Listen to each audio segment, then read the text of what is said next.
దేవుని యొక్క పరిశుద్ధ నామానికి మహిమ ఘనత ప్రభావములు కలుగునుగాక. కీర్తనలు 10వ అధ్యాయము 14వ వచనం.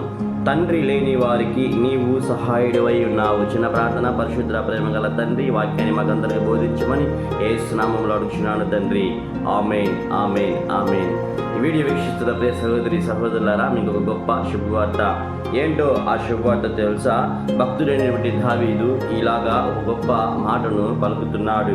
ఏమని అంటే, తండ్రి లేని వారికి నీవే సహాయుడివై ఉన్నావు. ఆమేన్, హల్లెలూయా. చూడండి, ఎవరెవరైతే తండ్రి అనేటువంటి గొప్ప పెద్ద స్థానమును పోగొట్టుకుని నిరాశ చెంది దిక్కులేని వారై ఉన్నారో వారిని గురించి ఈ యొక్క వాక్యము సెలవిచ్చున్నది. వారికి నీవు తోడై ఉందువు. హల్లెలూయా.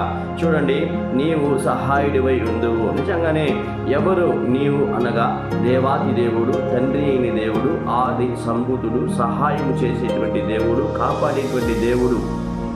ఇదిగో నీతో ఉండి నీకు సహాయం చేయువాడునై ఉన్నాడు. హల్లెలూయా. ఎవరి లేరని పెద్ద దిక్కుగా ఉన్నవారిని పోగొట్టుకుని నీవు దిగులు పడి కూర్చుని ఉన్నావు. ఏ యొక్క పెద్ద దిక్కును లేరని నీవు బాధపడుతూ కూర్చుని ఉన్నావు. నీకే ఈ యొక్క వాక్యము మాట్లాడుతుంది. భయపడవద్దు, దిగులు పడవద్దు ప్రియనా సహోదరి సహోదరుడా.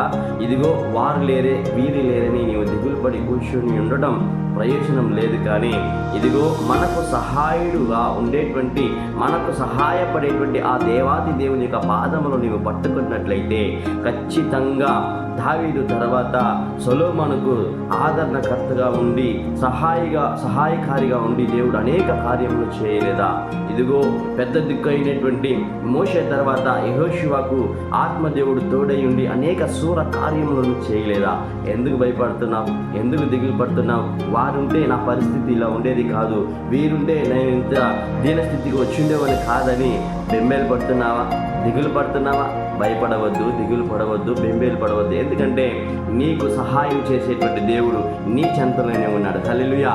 లేచి ఆయన పాదములను పట్టుకొని, ప్రభువా నాకు సహాయం చేయమని ఆ తండ్రి పాదములు పట్టుకున్నట్లయితే జాలిగల దేవుడు, కరుణ సంపన్నత కలిగిన దేవుడు, సర్వమును జయించినటువంటి దేవుడు నీ చెంతకు వచ్చి నీకు సహాయం చేసి నీకు ఇవ్వవలసినటువంటి ఘనత, నీకు ఇవ్వవలసినటువంటి మహిమ, నీకు ఇవ్వవలసినటువంటి ప్రతి అవసరత యేసు నామములో పొందుకొనుగాక. హల్లెలూయా. వాక్యము నమ్మినట్లయితే లేచి మోకరించి ఆయన పాదములను పట్టుకో. ఇప్పుడే దేవుని యొక్క సహాయమును పొందుకుందువు. ఈ వాక్యము నీకు నీ హృదయమునకు సమాధానమును కలిగించేయను గాక. ఆమేన్, ఆమేన్, ఆమేన్.